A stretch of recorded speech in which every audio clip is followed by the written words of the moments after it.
नमस्कार दोस्तों, आप सभी का हमारे YouTube चैनल में स्वागत है। आज की कहानी को आप सभी को ध्यान से सुनना चाहिए।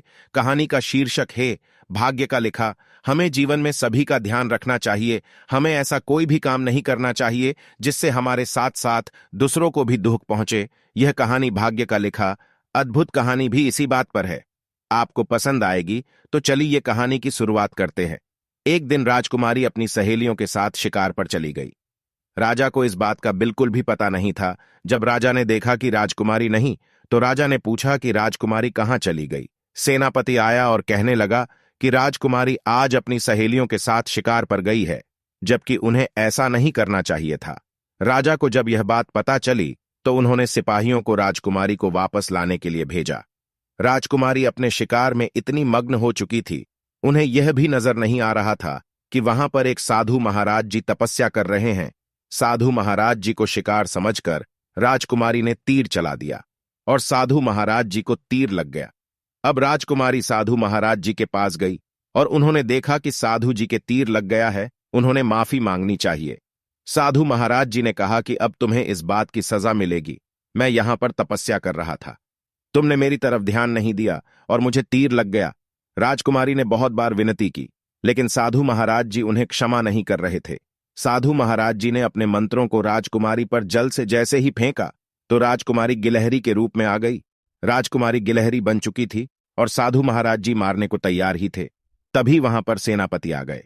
सेनापति ने बहुत क्षमा याचना की और कहा कि राजकुमारी को माफ कर दीजिए। सेनापति ने कहा कि राजा को बहुत दुख होगा। साधु महाराज जी ने कहा कि ठीक है, मैं तुम्हारी विनती सुन लेता हूं। तुम्हें एक काम करना होगा।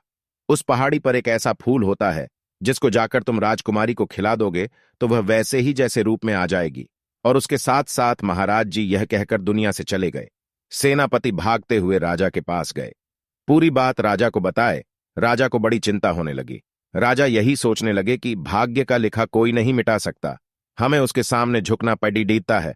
और वह उस पहाड़ी पर अपने सैनिकों को भेजा जिससे उस फूल को प्राप्त कर सके, लेकिन कोई भी सैनिक वहां से वापस नहीं आया। राजा को कुछ भी समझ में नहीं आ रहा है। जितने भी आदमी है वह फूल को लाने के लिए भेजता था, कोई वापस नहीं आ रहा था। राजा को बड़ी चिंता होने लगी, क्योंकि वहां से कोई भी आदमी वापस नहीं आ रहा है। इस तरह तो कभी भी राजकुमारी ठीक नहीं हो पाएगी। तभी गांव से एक आदमी राजा के पास आया और कहने लगा कि अगर मैं आपकी राजकुमारी को ठीक कर दूं तो आप मुझे अपने राज्य में कोई नौकरी दे दोगे। राजा ने कहा कि अगर तुम यह काम करते हो तो मैं तुम्हें भी सेनापति बना दूंगा।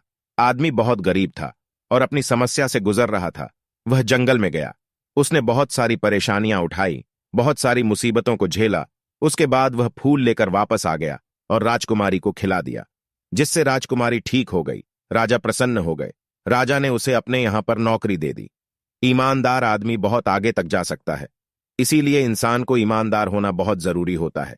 राजा को यह बात पता थी, इसलिए राजा ने राजकुमारी का विवाह उसके साथ कर दिया। हमें अपने जीवन में ईमानदारी के साथ सभी काम करने चाहिए। हमारी ईमानदारी एक दिन हमें कामयाबी तक पहुंचा देती है। अगर आपको यह कहानी पसंद आई है तो आप इसे शेयर कर सकते हैं और कमेंट करके हमें भी बता सकते हैं। धन्यवाद।